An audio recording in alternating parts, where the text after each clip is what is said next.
What's good, YouTube? It's your boy Xenny and I'm back with another video, man. If you're new to my channel, please make sure you hit that subscribe button. Make sure that you like the video. I really appreciate it.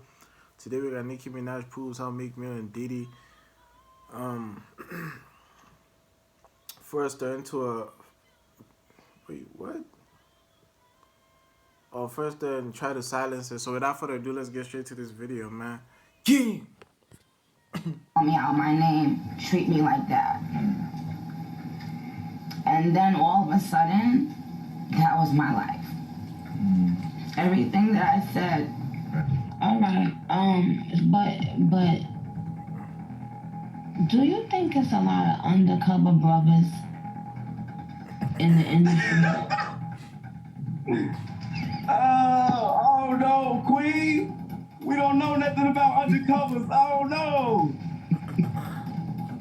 We don't know about that. Okay. Because I do. You said what?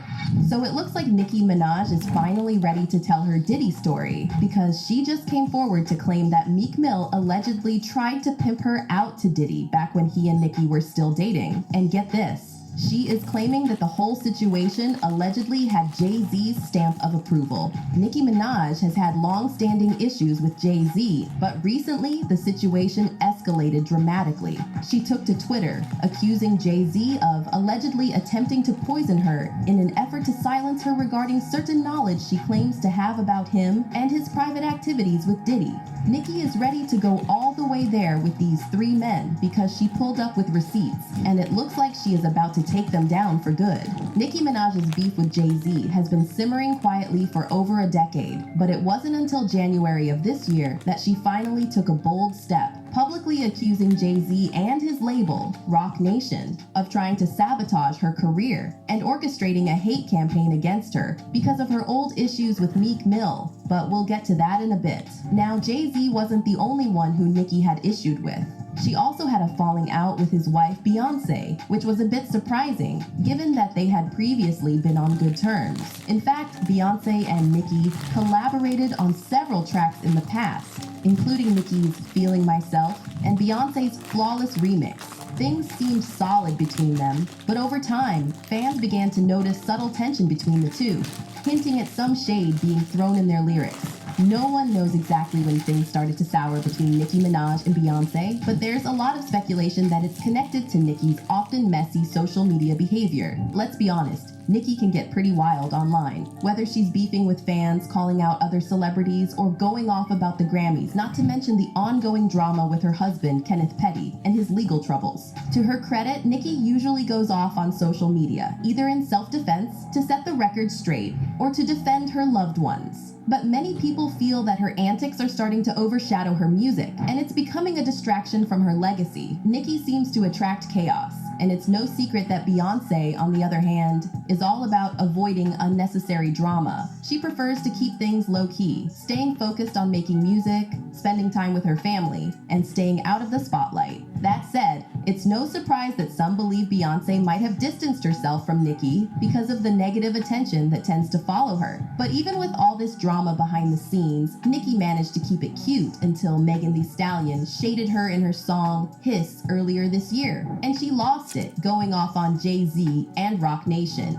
She tweeted, "B thinks she a bully cause she get a Roc Nation brunch every year. Be mad at party. He told all your tea, but you taking shots at my family? Get up on your good foot.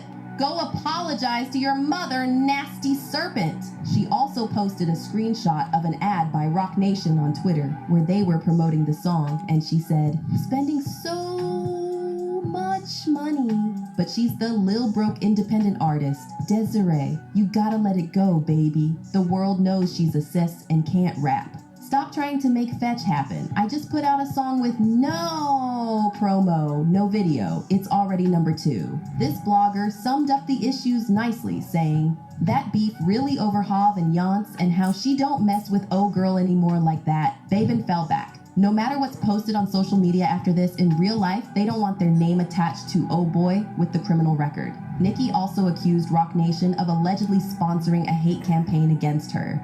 And the paid for TikToks and the paid for tweets to the point where people got their little $250 for their tweet to say something bad about Nicki Minaj, and then the next day was like, bitch, yeah. Anyway, I'm listening to this book. So I don't know why anybody of that, and I'm not talking about any rapper. I'm talking about a company or companies. Once the tension between Nicki Minaj and Jay-Z was out in the open, it was clear that things weren't going to be patched up anytime soon. However, the beef wasn't just about Nicki's social media antics, it ran deeper. It turns out that Jay-Z and Roc Nation's connection to Meek Mill, who Nicki had accused of DB during their relationship, played a major role in the fallout. Nicki's relationship with the Carters began to sour around 2017, which coincided with the decline of her romance with Meek Mill. Around this time, Nicki made serious accusations against him, and it seems those allegations may have driven a wedge between her and Roc Nation. Meek was signed to Roc Nation at the time, and there's been ongoing speculation that the label tried to silence Nicki to protect him. Rumor has it that when Nicki wanted to address the situation in a documentary, Roc Nation allegedly stepped in and shut it down before it could go public. I remember when my mother would let my father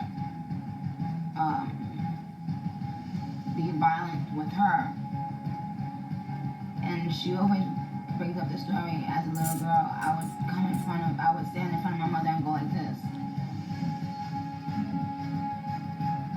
and I vowed, like, that's why I'm, like, maybe some people would describe me as abrasive or, you know, whatever, because I vowed from that age, no man would ever call me out my name, treat me like that.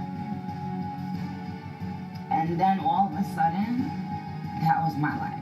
The documentary never saw the light of day, which is strange given that it had already been fully filmed. This raises questions, especially considering Roc Nation's history of facing accusations of silencing individuals. Similarly, Tory Lanez has claimed that someone from the label instructed him to remain silent about the drama with Megan Thee Stallion, suggesting that this might be part of a pattern of trying to control the narrative and suppress potentially damaging stories. I get a call from Roc Nation that says, yo, we heard you're gonna make a statement about what happened, and it'd be in your best interest if you don't. Yeah, man. If you guys are new to the channel, please make sure you hit that subscribe button. Make sure you like the video. I really appreciate it. And I'm gonna see you guys on the next video, man. Peace.